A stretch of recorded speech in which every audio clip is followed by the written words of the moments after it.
શ્રી ગોવર્ધન નાથ કી જય। રાજભોગ નું પદ લીધું છે આજે। બહુ સુંદર પદ છે, બહુ સુંદર પદ। પરોશતે ગોપી ઘૂંઘટ મારે। હવે વૈષ્ણવો, મહાપ્રભુજીએ 4 ભોગને રાજભોગ કહ્યા છે। ક્યાં 4 ભોગ, ક્યાં 4 રાજભોગ? પહેલો, નંદાલયમાં યશોદા મૈયા અને રોહિણી મૈયા જે જમાડે અને નંદ બાબા પ્રભુનો હાથ પકડી રાખે છે કે નાનું બાળક છે આમ તેમ ભાગી જાય છે જમતું જમતું, એ રાજભોગ નંદાલયનો।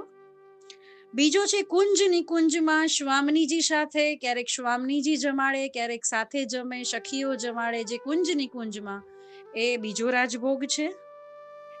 વ્રજભક્તોના ઘરે જે આ પદ છે એ વ્રજભક્તોના ઘરે રાજભોગ પ્રભુ આરોગે છે એમનું પદ છે, એ એક રાજભોગ છે।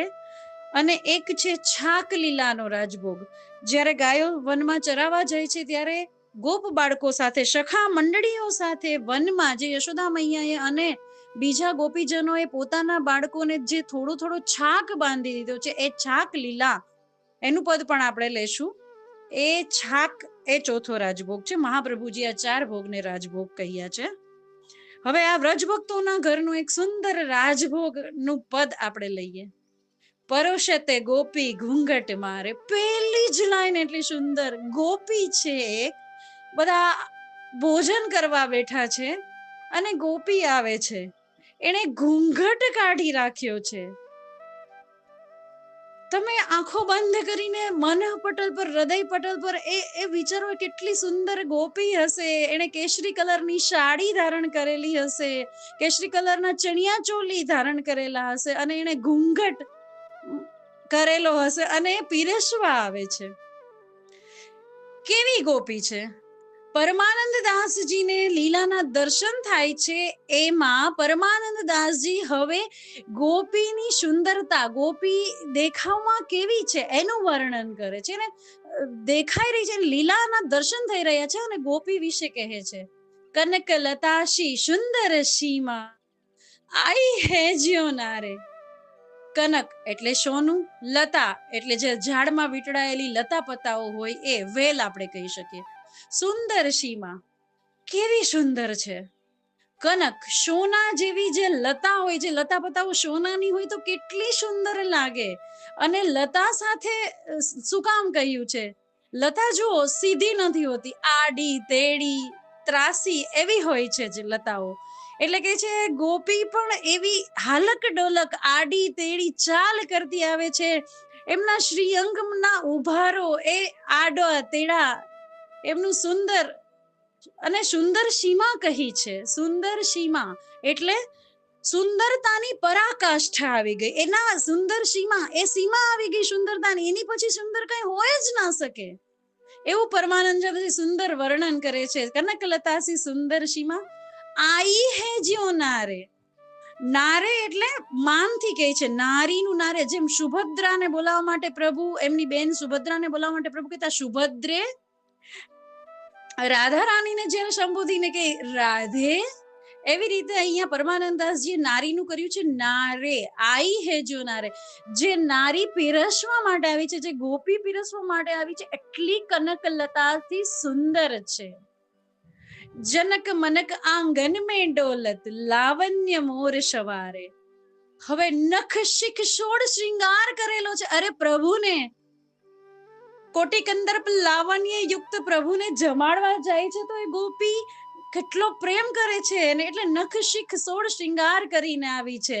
એટલે જનક મનક આંગન મેં ડોલત, જ્યારે પીરસે છે, જ્યારે અંદર સામગ્રી પધરાવવા જાય છે ત્યારે એના પગમાં પાયલ, પૈંજનિયા, બીછિયા પહેરેલા છે, કટીમાં કંદોરો ધારણ કરેલો છે, હાથમાં ઘુંઘરૂ વાળા કડા પહેરેલા છે, બાજુ બંધ પહેરેલા છે, ગળામાં માલાઓ પધરાવેલી છે, કાનના કુંડળ, આ બધું જનક જનક બતાવ્યું છે। જનક મનક આંગન મેં ડોલત, લાવણ્ય મોર સવારે। સુંદર તો ગોપી છે, એના ઉપરથી આટલો શિંગાર, અને એમાં એના પ્રિયતમ સામે કૃષ્ણ આરોગી રહ્યા છે, એને આરોગાવી રહી છે, તો કૃષ્ણને જોઈને પોતાના પ્રિયતમને જોઈને એની ગાલમાં લાલીમાં છવાઈ જાય છે. આપણું પ્રિય પાત્ર જ્યારે સામે આવે ત્યારે ગાલમાં જેમ લાલીમાં છવાઈ જાય તેવી રીતે ગોપી અહીંયા પરમાનંદાસજી કહે છે કે લાવણ્ય મોર સવારે, વધારે સવારે છે ગોપીને, એ લાલીમાં એને વધારે ને વધારે સુંદર બનાવે છે. નંદ રાય નંદ રાની તે દૂરી, લાલે ભલે નિહારે. નંદરાય ચતુર ગોપી છે, ગોપીની ચતુરતા બતાવી છે. નંદરાય અને નંદરાની થી દૂરી કરી, છાની મની એમ એ લોકોની મર્યાદાને સાચવીને, લાલે ભલે છાની મની કટાક્ષ નજરથી લાલનને જોઈ લે છે કે લાલન આપ કબ સે નિહારત આપ કી ઓર, આપ હો મેરે હાથ નિહારો. કે લાલનને જોવે છે, ક્યારે પ્રભુ મારી સામે જોવે, કટાક્ષ દ્રષ્ટિથી ચતુર રીતે જોઈ લે છે, જેથી નંદરાય અને નંદરાનીને ખબર ન પડી જાય. બાકી તો યશોદા મૈયા તરત કે એ તાકી રહે છે, મારા લાલને નજર લાગી જશે, એટલે બંનેની નજર અને મર્યાદા સાચવીને લાલે ભલે નિહારે, લાલનને નિરખે છે કે લાલન મારી તરફ ક્યારે નિહારશે.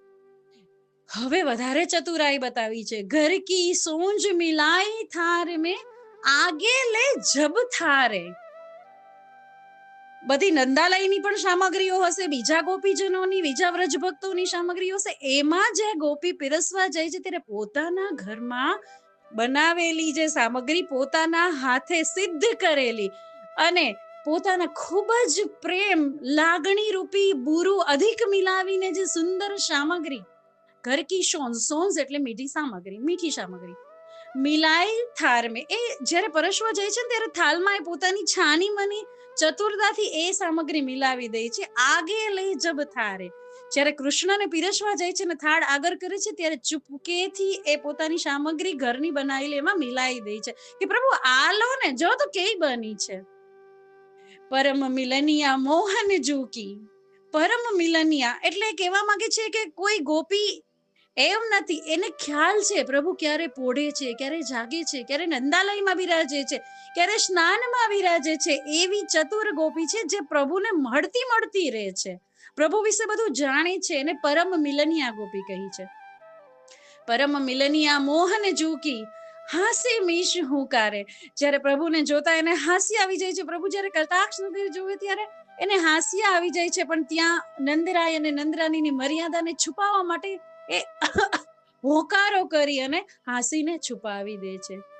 રુચિર કાછીની જટિત કોંદની, હવે એના શિંગારનું વર્ણન છે. રુચિર સોનાની, કાછીની રુચિર એટલે સુંદર, કાછીની એટલે સોનાની, જટિત જડેલી, કોંદની એટલે કમરનો કંદોરો, સુંદર સોના જડિત કંદોરો, જુરો બાહ ઉઘારે એટલે પોતાની એવી અટકેલી કરે છે, બાહ ઉઘારીને, જોડેલી બાહ ઉઘારીને એવી અટકેલી કરે છે કે સુંદર પ્રભુ આકર્ષાય, એવી અટકેલી બતાવી છે. પરમાનંદ અવલોકન કારણ, વીર બહુત સિંહ દ્વારે, પરમાનંદ દાસની રચના છે અને પરમાનંદ પ્રભુનું નામ પણ છે.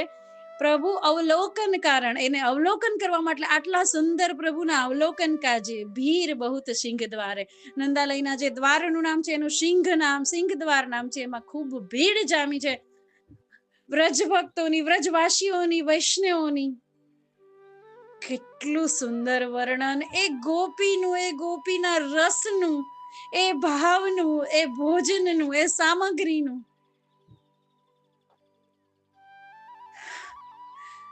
શ્રી ગોવર્ધન નાથ કી જય.